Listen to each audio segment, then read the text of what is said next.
Everything I told you last time, you can summarize in these two equations.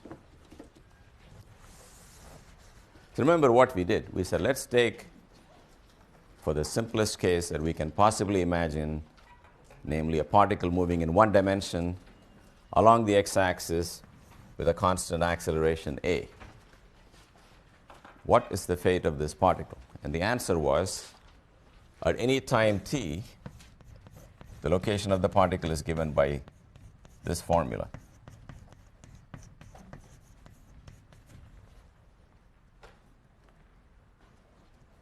You can easily check by taking two derivatives that this particle does have the acceleration a. So what are these two other numbers, x0 and v0, or x0 and v0? I think we know now what they mean. They tell you the initial location and initial velocity of the object. For example, suppose you use vertical motion and use y instead of x, and a would be g or minus g. That's a particle falling down under the effect of gravity. If all you know is the particle is falling under the effect of gravity, that's not enough to say where the particle is, right? Suppose we all go to a tall building, start throwing things at various times at various speeds. We're all throwing objects whose acceleration is minus g. But the objects that are at different locations at a given time, that's because they could have been released from different heights with different initial velocities. Therefore, it's not simply enough to say what the acceleration is. You have to give these two numbers. Then, once you got those two numbers, they're no longer free parameters. They're concrete numbers, like maybe 5 and 9. Then, for any time t, you plug in the time t, and you'll get the location. If you took the derivative of this, you will get the velocity at time t to be v0 plus at. Again, you shouldn't memorize the formula. I hope you know why it makes sense, right? You want to know how fast the guy is moving. This is the starting speed. That's the rate at which it is gaining velocity, and that's how long it's been gaining it, so you add the two. This also means the following. It is true that if you give me the time, I can tell you the velocity. But conversely, if I knew the velocity of this object, I also know what time it is, provided I knew the initial velocity. Therefore, mathematically, at a given time t, we can trade t for v and put it into this formula, banish t everywhere.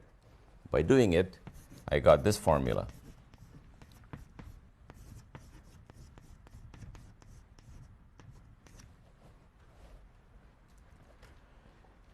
This is a matter of simple algebra of taking this and putting it here. But I showed you in the end how you can use calculus to derive that. And I got the feeling when I was talking to some of you guys that maybe you should brush up on your calculus. You have done it before, but when you say I know calculus, sometimes it means you know it.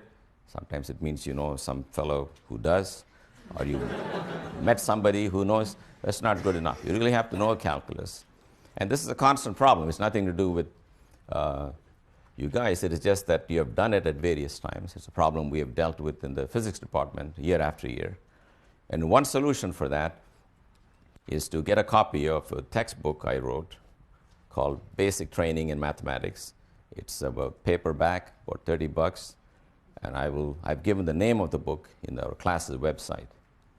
If I hadn't written it, I would prescribe it, but that is a little awkward moment. You don't want to sell your own book. On the other hand, you don't have to withhold information that may be useful to the class.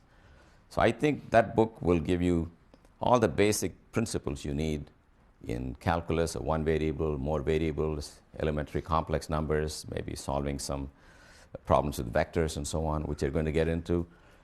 Whether you go into physics or not is irrelevant. If you go into any science that uses mathematics, chemistry or engineering or even economics, you should find the contents of that useful. So I think it'll be in your interest to get that any way you like. You can go to Amazon or you can go to our bookstore. The bookstore has some copies, but they are really for another course. So you should look at it, then order it on your own. Okay, so I will now proceed to the actual subject matter for today. So I told you the way I'm going to teach any subject is going to start with the easiest example and lull you into some kind of security and then slowly increase the difficulty. So what's the next difficult thing? Next difficult thing is to consider motion in higher dimensions. So how high do you want to go? Now, for most of us, we can go up to 3 dimensions because we know we live in a 3-dimensional world. Everything moves around in 3D. That'll be enough for this course. In fact, I'm going to use only 2 dimensions for most of the time, because the difference between 1 dimension and 2 is very great. Between 2 and 3 and 4 and so on is not very different. There's only one occasion where it helps to go to 3 dimensions, because there are certain things you can do in 3D you cannot do in less than 3D. But that's later, so we don't have to worry about that. So we'll stop with 2. If you talk to string theorists, they will tell you there are really how many dimensions? Do you know? There are actually 10, including space and times. There are 9 spatial dimensions. That's according to string guys. So mathematicians have luckily told us how to analyze mathematics in any number of dimensions. We don't pay attention to them when they're going beyond 3, but now we know we need that. So we are going to do 2. So our picture now is going to be some particle that's traveling in the xy plane.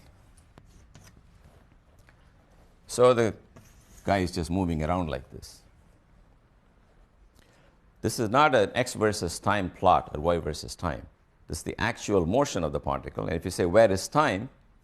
Well, one way to mark time is to imagine it carries a clock as it moves and put markers every second. So that may be t equal to 0, t equal to 1, t equal to 2, and so on. So time is measured as a parameter along the motion of the particle. It is not explicitly shown. But you can sort of tell the particles moving slowly or rapidly by looking at the spacing between these tick marks. For example, here in 1 second, it went from here to here. Here in 1 second, it seems to have gone much further, so probably it's traveling faster. But if you want to describe this particle, what's the kinematics? You can pick a point and say, I am at the point xy. So when you go to 2 dimensions, you need a pair of numbers. Instead of x, you need x and y. But what we will find is it's more convenient to lump these 2 numbers into a single entity, which is called a vector. So that's what we're going to talk about a little bit, talk a little bit about vectors. Now, you guys have also seen vectors, I'm pretty sure, but it is worth going over some properties, and some may be new and some may be old. So the simplest context in which one can motivate a vector and also motivate the rules for dealing with vectors is when you look at real space, I mean, just coordinates x and y, and let's imagine that I went on a camping trip, and on the first day, here is where I was. Then I tell you, I went for 5 kilometers on the second day, and another 5 kilometers on the third day. Then I ask you, where am I? How far am I from camp? You realize that you cannot answer that. You cannot answer that even if I promise to move only along the x-axis. Because I think I don't want to pose this as a question, because I think the answer is fairly obvious to everybody. It's not enough to say I went 5 kilometers. I got to tell you whether I went to the right or whether I went to the left. So I could be 10 kilometers from home, I could be 0 kilometers from home, or I could be minus 10 if I'd gone 2 steps to the left. But you can deal with this by saying not just 5 kilometers, but plus or minus 5 kilometers. If you give a sign on top of the number, that takes care of all ambiguity in 1 dimension. So a signed number is adequate to keep track of my motion. But you know, in 2D, the options are not just left and right or north and south, but infinity of possible directions in which I could go those 5 kilometers. So what I could do on the first day is to come here. On the second day could be to go there. These 2 guys are 5 kilometers long. For that purpose, to describe that displacement, we use a vector. This is called a vector. I'm going to give it a name A. It starts from the origin and goes to this point. That is a description of what I did on the first day. And the second day, I did this, and that is the description of what I did on the second day. In fact, proper way to draw a vector is to draw an arrow. It's got a beginning, and it's got an end. So this is the reason behind saying a vector has a magnitude and a direction. Well, magnitude is how long this guy is, and direction is at what angle it is. So this is A and this is B. And now you realize that, oh, by the way, when you draw a vector like A, you're supposed to put a little arrow on top. If you don't put an arrow on top, it means you're talking about just a number A, which could be positive or negative or complex, but it's just an ordinary number. If you want to talk about an arrow of any kind, you've got to put a little arrow on top of it. In a textbook, they use boldface letters. In classroom, you use this symbol. Now, if this is A and this is B, it's a very natural quantity that you can call A plus B. If you want to call something as A plus B, it means that I did A and then I did B, but if I want to do it all in one shot, what is the equivalent step I should take? It's obvious that the bottom line of my 2-day trip is this object, C, and we will call that A plus B. It does represent the sum in the sense that if I gave you $4, then I gave you $5, I gave you effectively 9. Here we are not talking about a single number, but a displacement in the plane, and C indeed represents an effective displacement. This is the rule for adding vectors, and it has its origin in this simple example. Okay, so rule for adding the two vectors is you draw the first one, and at the end of that first one, you begin the second one, and the sum starts at the beginning of the first and ends at the end of the second. Okay, so that tells you how to add two vectors and get a sum. You can verify in this simple example that A plus B is the same as B plus A. B plus A would be first draw B, and from there you draw A, and you will end up at the same point. So you say this is a commutative law. It doesn't matter the sequence in which you add the two vectors. We know that's true for ordinary numbers, right? 3 plus 4 and 4 plus 3 are same. It's also true for vectors. But the law of composition is not always commutative. There are certain occasions in which you first do A and then you do B. That's not the same as first doing B and then doing A. We'll come to that later. Right now, this is the simple law. All right. Next thing I want to do is to define a vector that plays the role of the number 0.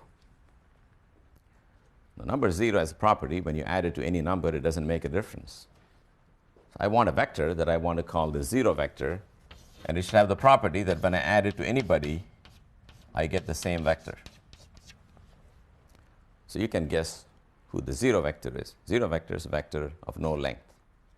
I cannot, if this is A, I'm going to draw a vector here. I cannot show you the 0 vector. The minute you can see it, I'm doing something wrong, right? If you can see it, it's wrong, because it's not supposed to have any length. But it has a property that when you add it to anything, you get the same vector. So that vector is called the null vector. How about this guy? I draw A, then I draw another A. This is A plus A.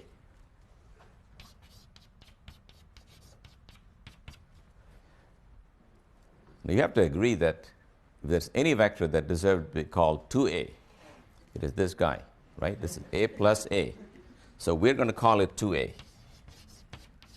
The beauty of that is now we have discovered a notion of what it means to multiply a vector by a number. If you multiply it by 2, you get a vector 2 times as long. But then you're able to generalize that and say, if you multiply it by 2.6, I mean a vector 2.6 as long as A. So multiplying vector by a number means stretch it by the factor. Then I want to think of a vector that I can call minus A. What do I expect of minus A? I expect that if I add minus A to A, I should get the guy who plays the role of 0 in this world, which is the vector of no length.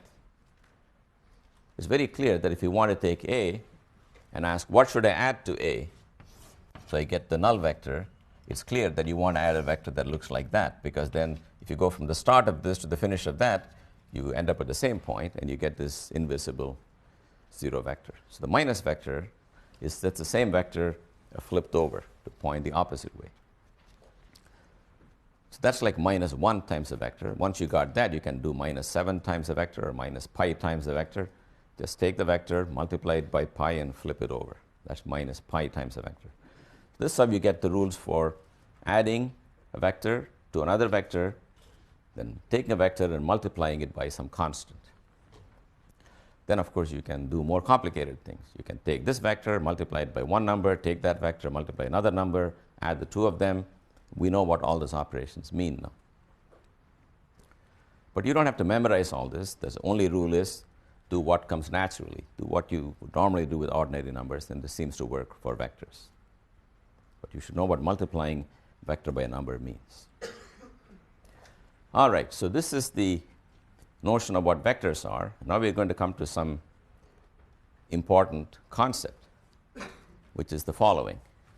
You go back to the same xy plane. Here is some vector A. I'm going to introduce two very special vectors. They are called the unit vectors, and this guy is I, that is j. If I had a third axis, I would draw a k, but we don't need that. So I and j are vectors of length 1 pointing along x and y. The claim is I can write any vector you give me as a rescaled I plus a rescaled j. There's nothing you can throw at me that I cannot handle with some multiple of I and some multiple of j. Now, it's intuitively clear, but I will just prove it beyond any doubt. Here is the vector A. It is clear that that vector is the sum of that vector and that vector by the rules of vector addition, right? Because that plus that is equal to the A. But how about this part? This part, being parallel to I, has to be a multiple of I. We know that because you can stretch I by whatever factor you like. So whatever number it takes, ax times I is this part. This part, being parallel to j, has to be some multiple of j. I'm going to call it ay. Therefore, the vector A that you gave me, I have managed to write as I times ax plus j times ay. So you can ask yourself, if you gave me a particular vector, what do I use for ax and ay? Well, you can see from trigonometry that if this angle was theta here, and that the length of the vector I'm going to call by a. A is the length of A. If you drop the arrow, it's the usual convention is you're talking about the length of the vector A. First of all, it's clear from the Pythagoras theorem that A is square root of ax squared plus ay squared. And the angle theta that it makes with the x-axis satisfies the condition tan theta is ay over ax. So what this means, now here's the main point. If you give me a pair of numbers ax and ay, that's as good as giving me this arrow, because I can find the length of the arrow by Pythagoras theorem, and I can find the orientation of the arrow by saying the angle theta satisfies tan theta is ay over ax. So you have the option of either working with the two components of A or with the arrow. Now, in practice, most of the time we work with these two numbers, ax and ay.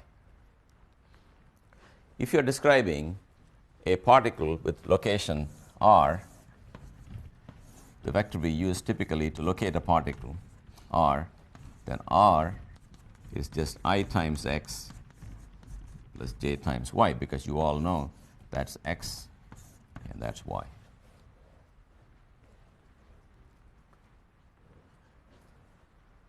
Now, I've not given you any other example besides the displacement vector, but at the moment, we'll define a vector to be any object which looks like some multiple of I plus some multiple of j.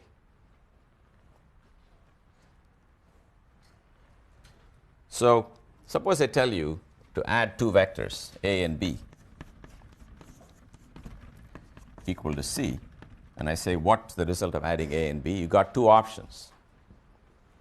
You can draw the arrow corresponding to A, then you make an arrow corresponding to B, you lay it on the edge of this one, then add them as shown here. But you can also do something without drawing any pictures.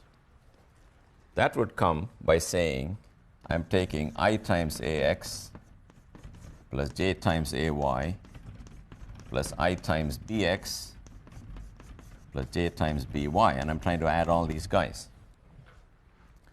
But then I combine I times AX with I times BX, because that's the vector parallel to I with the length AX. That's the vector parallel to I with length BX. It's clear if I add them, I'll get a vector parallel to I with length AX plus BX. Then J equals AY plus BY. I have to be a little careful when I said add the lengths. I'm assuming all the components are positive. If the AX and AY, some are positive, some are negative. This is the way by which we have learned we should combine multiples of I. When I give you multiple of I and another multiple of I, their sum has got as its coefficient the sum of the two coefficients. This says when you add two vectors, you just add the components. So that if this vector is called I times Cx plus J times Cy, then it's worth knowing that Cx is Ax plus Bx and Cy is Ay plus By. So most of the time when we deal with vectors, we don't draw these arrows anymore. We just keep a pair of numbers. And if you give me another vector, that's another pair of numbers. And if you say add the vectors, I will just add the x to the x and the y to the y, and I'm keeping track of what the sum is. A very important result is that if two vectors are equal, if A equals B, the only way it can happen is if separately AX is equal to BX and AY is equal to BY. That's the very important difference. You cannot have two vectors equal with exactly the same x component, exactly the same y component. That's pretty obvious. If two arrows are equal, you cannot be longer in the x direction and correspondingly shorter in the y direction. Everything has to completely match. So vector equation A equals B is actually a shorthand for two equations. The x parts match and the y parts match.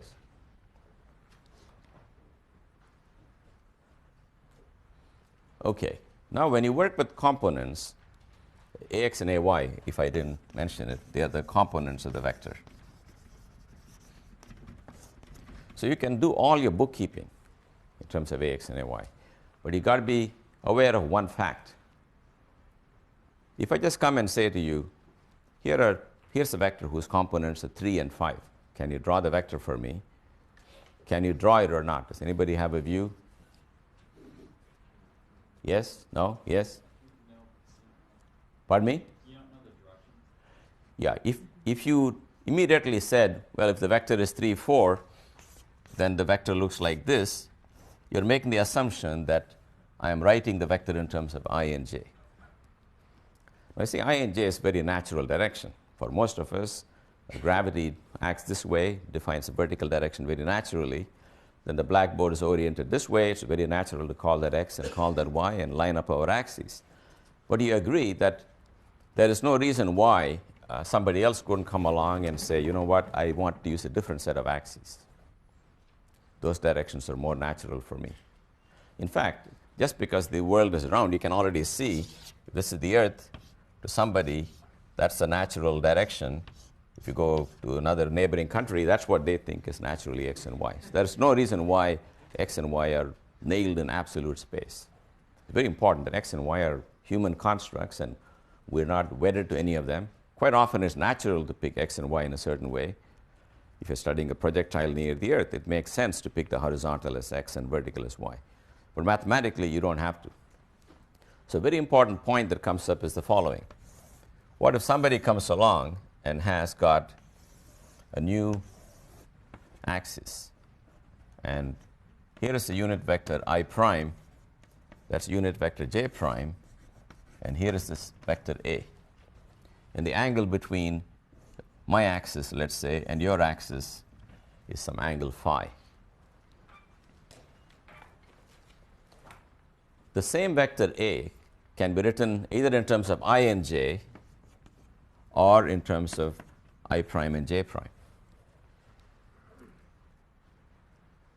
So let's take a minute to just play this game of asking, how are the components of A in the new rotated coordinate system related to the components in the old coordinate system? This is a simple problem, but I just want to do it so you get used to working with vectors. So the point is, the arrow A, somebody has chosen to write in terms of I prime and j prime as ax prime and ay prime. You guys follow that? I prime and j prime are now rotated unit vectors. And somebody wants to think in terms of those. In other words, the person wants to ask, how much I prime and how much j prime do I need to build up the vector A? That person will get a definite answer. You're asking, how much I and how much j do I need to build the same object? So the same entity written in two different ways. So she's got a pair of numbers and you got a pair of numbers. The new numbers are called the prime numbers, and you want to write them in terms of yours. Well, for that, what do you need? You need to know what I prime is in terms of I and j. So let's draw a little picture on the side here. This is I prime. It's got length 1. It's at an angle phi. So I'm going to write something, and I'll wait till you guys tell me you're comfortable with this. I prime is I cosine phi plus j sine phi. There should not be anybody in this room who is mystified by this statement. This vector I prime has got a horizontal part, which is its length, which is 1 times cosine phi, and a vertical part, which is 1 times sine phi. This kind of trigonometry you should know all the time. Okay, it's not something you're going to go back and remember. Is it opposite side? Is it adjacent side? You got to know that really well. So you got to be very used to the notion of taking a vector in some oblique direction, writing it in terms of I and j. How about j prime? J prime is pointing in that direction. It's at an angle phi. So j prime will be minus I sine phi plus j cosine phi. If it's not obvious, I think this is the kind of thing you should fill in the blanks when you go home. Leave a line there and think about it and fill in the blanks later. Very important to know, if these two axes are at angle phi, those two axes are also at angle phi. That's the result you use all the time in mechanics. So once you do that, I think it's fairly clear that it has got a y component that's given by cosine, an x component that's given by sine phi, but the x component is negative, because this vector has a little bit of negative I in it. Now here's what I say you should do, and this is the kind of thing I don't want to do in classroom. It takes time, and I'm probably going to screw up. So imagine taking I prime and j prime and stick them here and here. Do this in your head and ask, what can I possibly get? I prime and j prime have been banished. Everywhere they're replaced by I and j. So you can now collect the whole expression as something something I plus something something j. And what you will get for I will be ax cosine phi minus ay sine phi. Then here you will get ay cosine phi plus ax sine phi.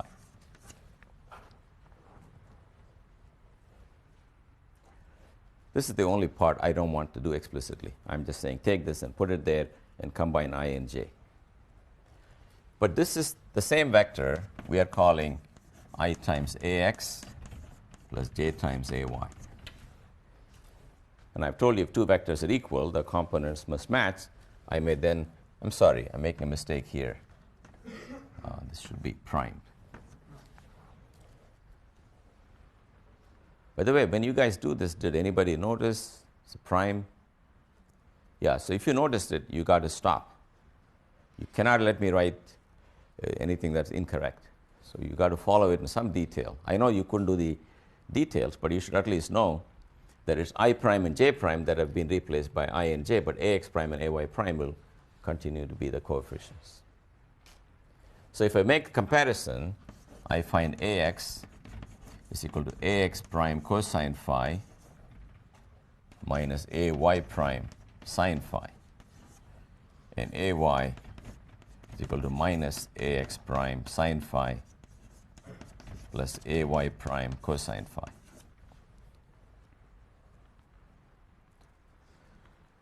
So what's the purpose of the exercise? The purpose of the exercise is to make the following precise remark. You can pick your unit vectors, or what are called basis vectors, any way you like. Pick any two perpendicular directions which may be related to the ones I picked by an angle phi. Then the same entity, the same arrow, which has an existence of its own independent of axes, can be described by you and me using different numbers. But there's a precise connection between the numbers you use, the numbers I use. Your numbers with the prime on it are related to mine by this relation. Now you can ask the opposite question. How do I get your numbers in terms of my numbers? So what should I do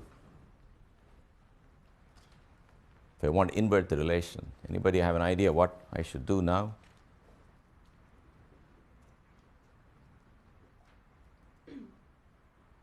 No one has a clue on how I can go back from these to that? Let me take a second to ask. Do you have any idea what you should do? Okay, maybe you are, yes? Maybe you can add up those two expressions and rearrange them in algebra. Yep. Can you just use those same expressions, but use a prime or a prime x for every a x and vice versa, and then just use a negative phi? Negative of phi, yes, okay. All right, so his idea was the formula written for the opposite one will have the opposite angle, replaces phi by minus of that. Now that turns out to be the correct answer, but I want you guys to think about why it was difficult to do it another way, which is more pedestrian. I mean, if I told you 3x plus 2y is 9 and 4x plus 6y is 6, you certainly know how to solve for x and y, right? This is something you've seen in your high school. You've got to juggle the two equations, multiply that by 4, multiply that by 3, add and subtract, and so on. Why is it when you saw this, you didn't realize it's the same problem? But it's the same problem. Phi is an angle, sine and cosine are definite numbers. If I pick an angle of 60 degrees, these are some numbers like half and root 3 over 2. Then I'm trying to write these two unknowns in terms of these two knowns, and you can solve for them. Here, though, what you will multiply by would be sine phi's and cosine phi, so you can eliminate. For example, if you multiply this by sine phi and multiply this by cosine phi and add them, the ax prime will drop out. So that's the kind of thing you should do. Maybe you should, I will add this on as a problem you should do in the homework. But do you realize that this is a pair of simultaneous equations in which you can solve for these two unknowns, if you like, in terms of these two knowns and these coefficients, which are like these numbers, 3, 2, 4, and 6. You can do that, but we like to get the answer the way this gentleman described it, because we like to get an answer more readily than by doing the mundane work.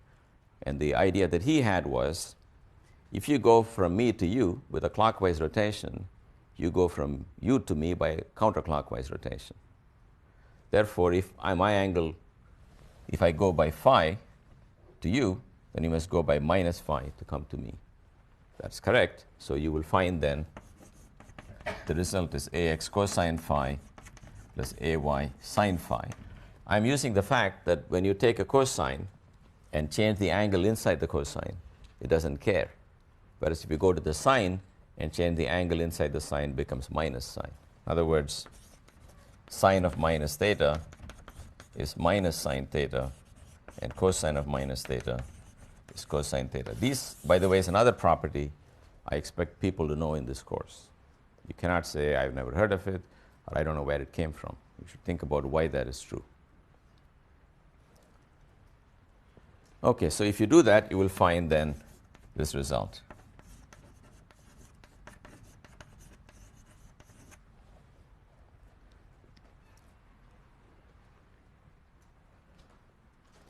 Okay, so there is a way to go from the unprimed coordinates, the prime coordinate, by rotating your axis and actually calculating the components. Now, here is a very important message, which is the following. When you go from one set of axes to another set of axes, the numbers change. The components of the vector are not the same. You might think it's all along x, and somebody can tell me it's all along my new y-axis. So the components of the vector are not invariant. They depend on who is looking at the vector. But there's one quantity that's going to come out the same no matter who is looking at the vector. Anybody have a guess on? Yes? The length of the vector is the length of the vector. Perhaps it's clear to you that no matter how your axes are oriented, when you ask how long is the arrow, you're going to get the same answer. And that means ax square plus ay square is ax prime square plus ay prime square. And that's a property of this expression. You can square this guy and add it to the square of this guy, and you will find, using the magics of trigonometry, that this is true. Now, I'm going over these points because they're very, very important. When we do relativity, we'll be dealing with vectors in space-time, and there we'll find that different observers disagree on what is this and what is that, but they will agree on certain things. Yes? So is there a minus in front of both the ay and ay prime in front of the ax prime side? Here? No, on the second side? Here? Is there a minus in front of both of them? Should there? This has a minus, and that doesn't have a minus. But on the other side, ay. Oh, here? Yeah, that's No, here both are plus, but this one has a minus. is there a minus sign before? Oh, I'm so sorry. Yes, that is correct. Thank you. That's right, the minus is only there. Very good. So certain things are called invariants. This is an example of an invariant. By the way, I want to conclude with one important point. We learned that a vector is a quantity that is a magnitude and a direction. But actually, the view of vectors we take nowadays is that a vector is a pair of numbers, or associated with a pair of numbers, which under rotation of axes transform like this. Anything that transforms this way is called a vector. All right, so now I want to ask the following question. Can I manufacture new vectors? We got one vector, which is r. How about more vectors, more position vectors? So I want to look at that. That turns out to be a very nice way to produce vectors given one vector, the position vector. And that's the following. Let's take a particle that is moving in the xy plane so that at one instant, so let me change this graph. It's here. Oh, this is bad. Let's see. It's moving like this. So I'm here now. A little later, I am there. That's what I meant. So this is called r. This is called delta r. This is called r plus delta r. So the particle is moving along this arc. Initially, its location as a function of time is equal to I times x of t plus j times y of t. If you wait a short amount of time, it goes to the new location, which I'm going to call r of t plus delta t. What can that be?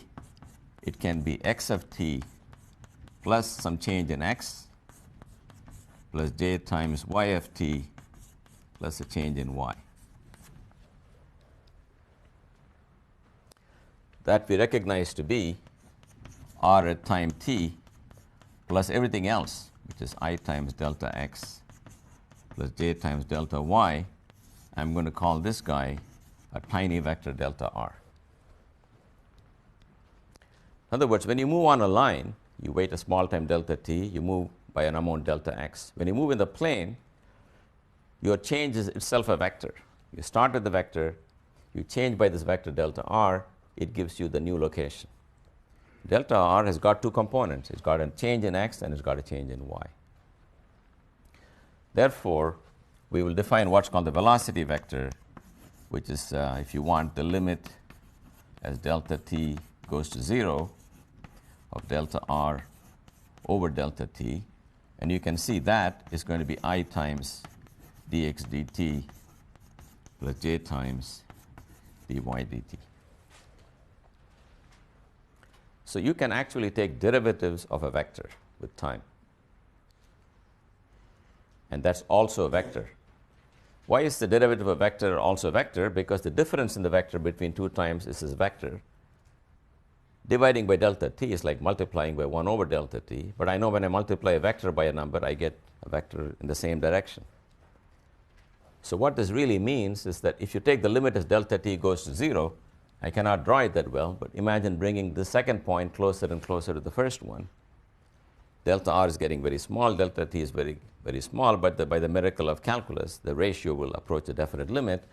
That limit will be some arrow you can call the velocity at that time, and it will always be tangent to the curve, because tangent's pointing towards the direction you're headed at that instant. So if I gave you the location of a particle as a function of time, you can find the velocity by taking derivatives. For example, if I say a particle's location is I times t squared plus j times 9t cubed, for every value of time, you can put the numbers in, and you can find the velocity by just taking derivatives. Derivative of this guy will be 2t times I plus what? 27t squared times j. So rule for taking derivatives, if you want to do just mindless application of calculus, you can do it. I and j are constant. Ignore them when you take derivatives. X and y depend on time. Just take the derivatives, and that's the velocity vector. And you can take a derivative of the derivative, and you can get the acceleration vector. Will be d2r over dt squared, and you can also write it as dv dt.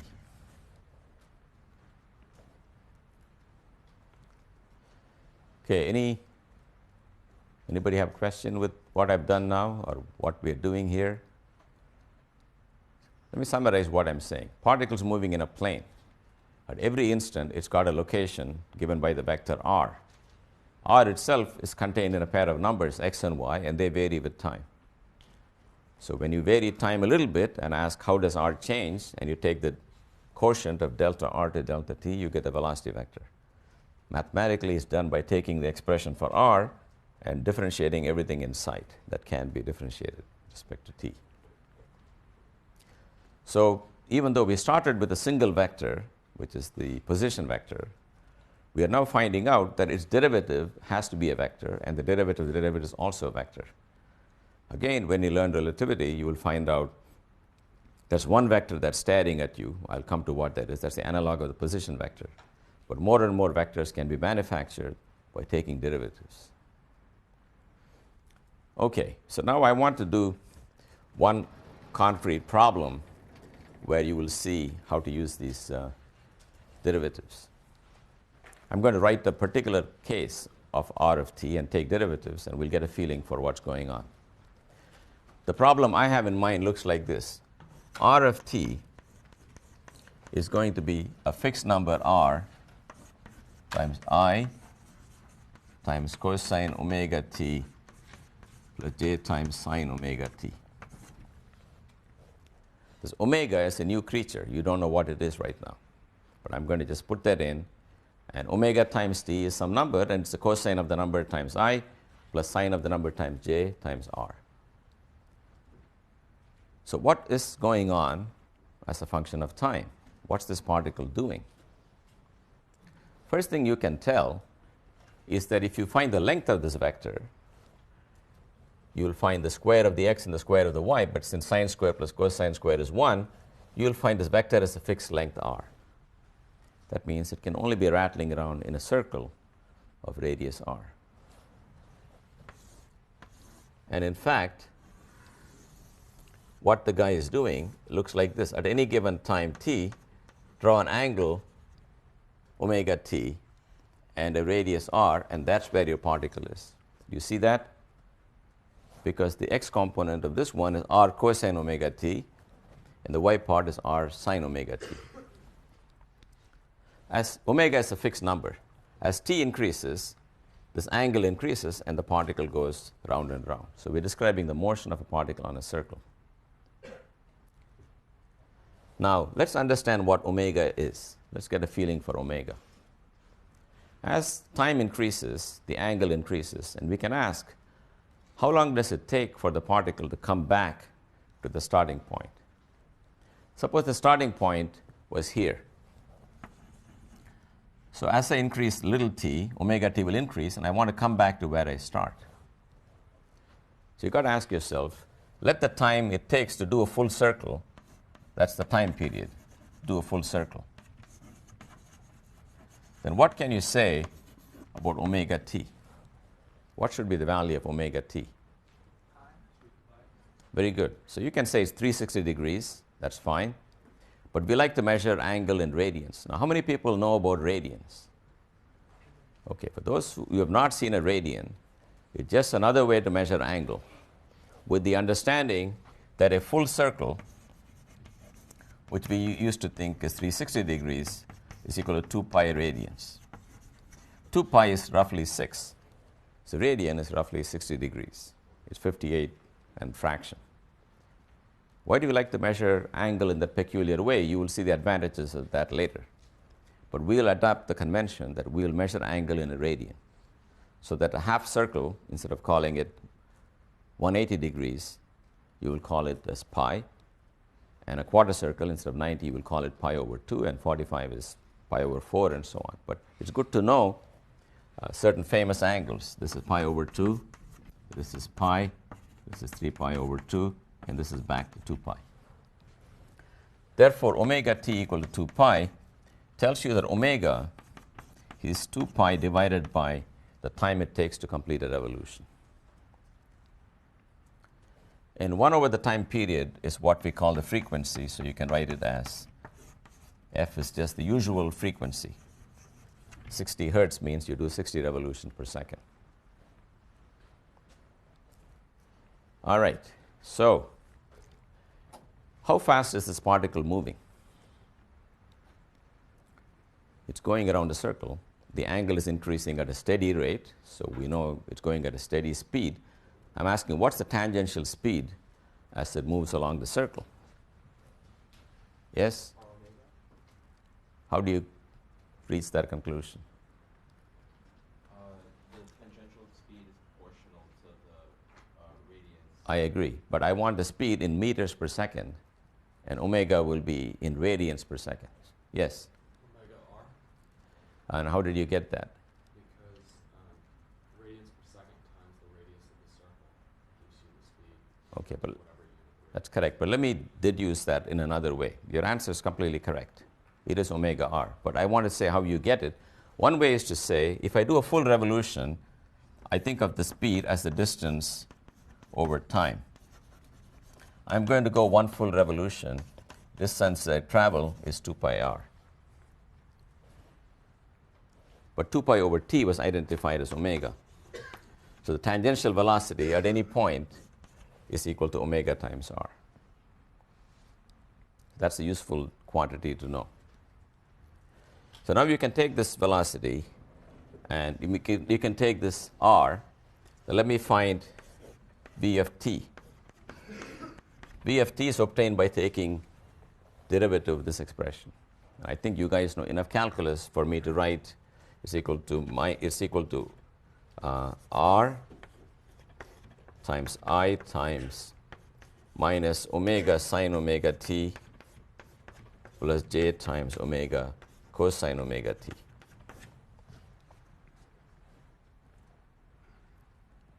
That is the velocity of this guy, and I invite you to try this formula whenever you want. Pick a time. Let's say if I go a quarter of a circle, I expect to be moving to the left. quarter of a circle means omega t is pi over 2. Cosine of pi over 2 is 0 because cosine 90 is 0. Sine of pi over 2 is 1. And I get a speed of omega r in the negative I direction. Since omega r was the speed, that's indeed the correct answer. You can satisfy yourself at various times. It's going like this. So let's sneak in one more derivative here, which is to take the derivative of the derivative, and that's a very important result. If you do that, let's take one more derivative. Let's try to do part of it in the head so I can just write down the answer. If you take one more derivative, the sine is going to become a cosine and yield another omega. This cosine is going to become a minus sine and give me another omega. If you do that, you will find the whole answer is equal to minus omega squared times just the vector r itself. That's a very interesting result. It tells you when a particle moves in a circle, it has an acceleration in the negative r direction, namely directed towards the center. What's the magnitude of that acceleration? I write it without an arrow here. That's equal to omega squared times the magnitude of this vector, which is just r. But now I can also write it as v squared over r. So here, ready? This is a very important formula. I don't know how many kids, generation after generation, get in trouble because they do not remember the following fact. So I'm going to say it once more with feeling. When a particle moves in a circle, it has an acceleration towards the center of this size, v squared over r. Very simple. It comes from the fact that velocity is a vector, and you can change your velocity vector by changing your direction. This particle is constantly changing its direction, but it therefore has an acceleration, and the acceleration we have shown here is pointing towards the center. And the size of that is v squared over r. So for example, if a car is going on a racetrack and you're seeing it from the top, if the gas pedal says 60 miles per hour speedometer, you might say it's not accelerating. But that's the layperson's view. But if it's going on a circle, you will say from now on that it indeed has an acceleration, even though no one's stepping on the accelerator, of amount v squared over r. So that's a very important thing. That's the part, that's what you're learning in this course. The fact that when you step on your gas, you accelerate, everybody knows. The fact that when you go in a circle, you accelerate is what we're learning here, and it's coming from the fact the velocity is a vector, and its change can be due to change in the magnitude or change in direction. This is a problem where the magnitude of velocity was nailed down and fixed at omega r, but the direction is constantly changing. Okay, so I'm going to now do a second class of problems. We will return to this issue later. By the way, one thing I should mention to you. Suppose the particle is not moving in a circle but does this. Let's take a circle and just keep a quarter of the circle. During this part, when you're doing a quarter of a circle, this is supposed to be quarter of a circle, you have the same acceleration directed towards the center. In other words, you don't have to be moving actually in a circle to have the acceleration. At any instant, your motion, if it follows any curve, locally can be approximated as being part of some circle, right? You can take circles of different size and place them against your trajectory, see which one fits. That's the r. v squared over r is the acceleration directed towards the center of that circle. Okay. One miscellaneous result, which we don't use very much now, but which I should mention to you, is the following. Suppose this is the ground with some origin here. That's a plane with some origin here. And in the plane, there is some other object. What's the location of the object? Let us say P for plane, G for ground, O for object. I think it's clear the position of the object with respect to the ground, this vector, is the same as the position of the object with respect to the plane plus position of the plane with respect to the ground. You agree? Okay. This is the picture here. Now you can start taking derivatives of this with respect to time, and that will say the velocity of the object with respect to the ground, the velocity of the object with respect to the plane, velocity of the plane with respect to the ground. That means if you're going in a plane and you throw something up in the air, it seems to be going up and down to you. But if I see you through the glass, the object is going on some trajectory which has got both up and down and horizontal motion. And this is the rule for adding velocities. So when you have a velocity in the moving plane frame and you want to find the velocity on the ground, you should add to every object in the plane the velocity of the plane with respect to the ground. That's intuitively clear. You use it all the time, but maybe along one dimension, but this is the way to do it in 2 dimensions. There may be some simple problem involving this in the problem assigned, so I'm just going over this. Okay, the problem we want to do today, whole family of problems, looks like this. I want to consider a particle which has definite acceleration a constant one, but a is now a vector. The question I have is, what is its location at all future times? I think you can tell by analogy with what I did in one dimension that the position of that object at any time t is going to be the initial position plus velocity times t plus 1/2 at squared. Everything is the same as in 1D, except everybody is a vector now. Initial position is a pair of numbers. Initial velocity is a pair of numbers. Once you know those, you can find the position of the object at all future times. So let's take one simple example.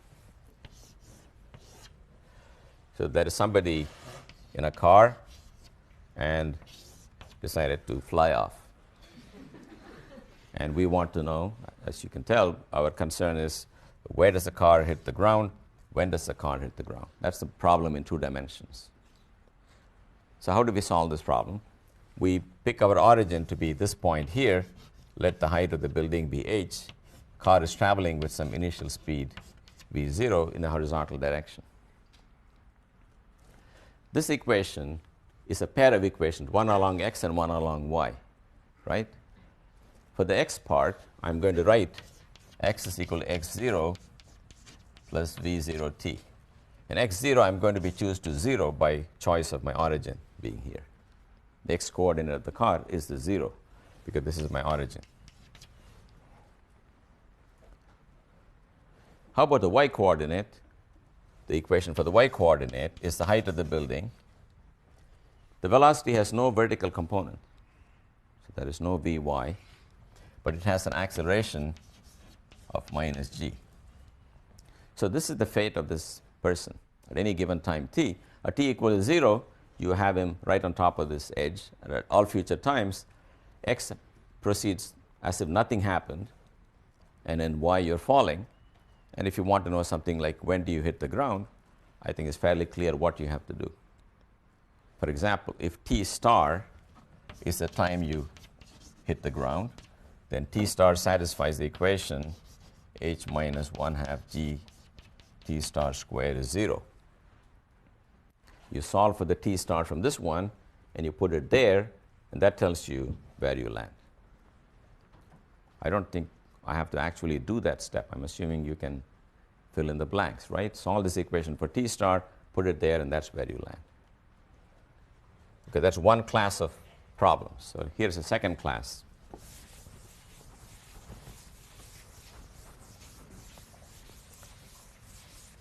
The second class is the most popular application of what I'm doing now. But I want you not to memorize every formula the book gives you for this problem. That's the problem of projectile motion.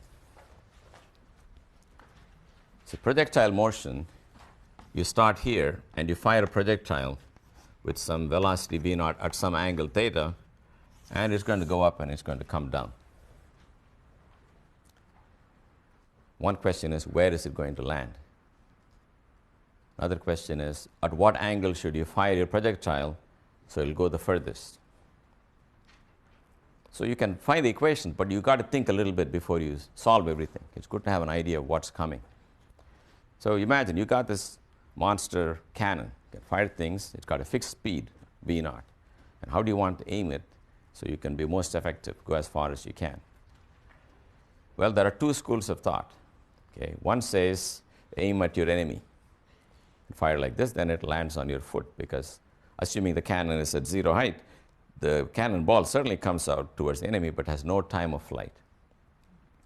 Other one says maximize the time of flight, and you point a cannon like this. So it goes up, stays in the air for a very long time, but it falls on your head. So we know the truth is somewhere between 0 and 90. A naive guess may be 45, but it turns out naive guess is actually correct. So I just want to show you how that comes out. But I don't want you to cram this formula. This is the kind of thing you should be able to deduce.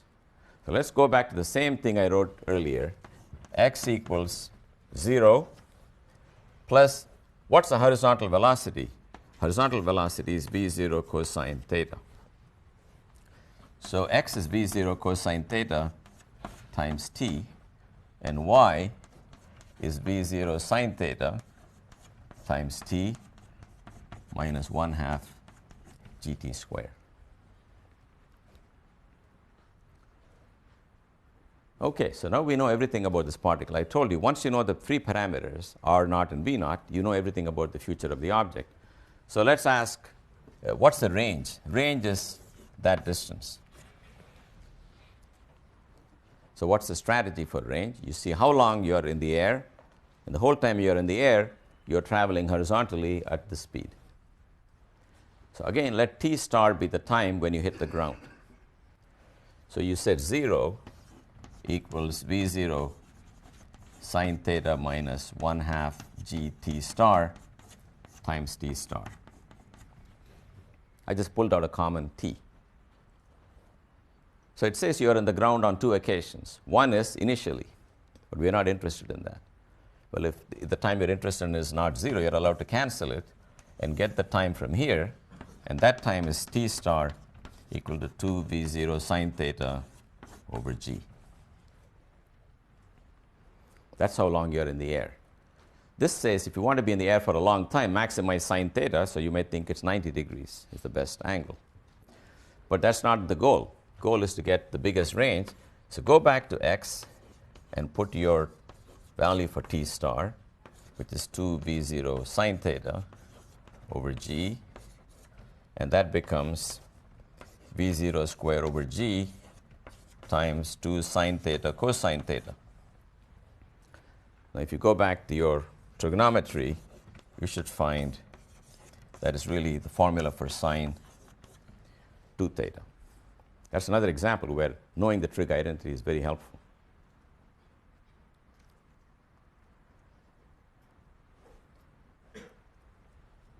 Okay, so this tells you exactly what you want. It says make sine 2 theta as big as you want, and that tells you 2 theta is going to be 90 and theta is going to be 45. But it's not from a naive guess that it's halfway between 0 and 90. It turns out to be the result of a fairly complicated balance between the time of flight and the range. So some people memorize this. I would say don't do that, because after a while you won't have room in your head for anything. Just go back as often as possible to this formula and work your way from there. Now there's more variations, but it's always the same thing. Here's another variation. In my days, they would say, find out when you want an object to go through that point. And I tell you the muzzle velocity v naught, or I tell you at what angle I fire it, I want you to find the speed so it'll land here. So how do you do that problem? You do that problem by saying, suppose this actually happens at some time t. At that time t, the x coordinate must have a certain value. So I go to the x equation and demand that this be equal to the desired x value and find the time. I take the time and put it in the y equation and demand that the y I get agree with this y. If you do that, you will find there's one unknown, which is v naught, and you can solve for v naught. This is the most general problem you can have. Now, in the textbook, of course, people make them interesting. Suddenly, there's a mountain, and there's a physicist hiking on this mountain. See, you're already laughing. So this is not a very credible problem. We don't hike, and when we get stuck, we don't want food. We want our table of integrals, which is what we want somebody to send to us. So these problems are embellished in many ways to make you all feel involved. For example, instead of a stone dropping, nowadays there's a monkey that's falling down. So the people in life sciences feel, hey, we are represented in this subject. But all those creatures, which are very interesting, in the end, you are told, there's a horse inside a railway carriage, and you cannot see the horse, but the horse is moving. You can deduce it because the carriage is moving the other way. There's a picture of a horse, a picture of a carriage, all glossy stuff. Then it says, treat the horse as a point particle. See, that's what we learned in the old days. But nowadays, it's a horse, but in the end, if you're going to treat it as a point particle, it seems to me to be a real waste. If you're the godfather, right? You want to get the contract for Johnny Fontaine, you don't tell your consigliere, hey, Tom, put a point particle on Jack's bed, right? When you want a horse, use a horse. When you want a point particle, if you wake up and find a point particle on your bed, what's your reaction? So I think these extra pictures, sometimes they're helpful, sometimes they just make the book cost a lot more. There are problems where a horse must be treated, we'll see when we study rigid bodies. Even there, a horse is not really a rigid body unless it's been dead for a long time. But at least there, the fact it's not a point particle is important. So I think the reason books are bigger and bigger but still carry the same information is that examples are more and more interesting. Sometimes they serve a purpose, sometimes they're distracting. But I haven't written a book in this field, so I will not say anything more.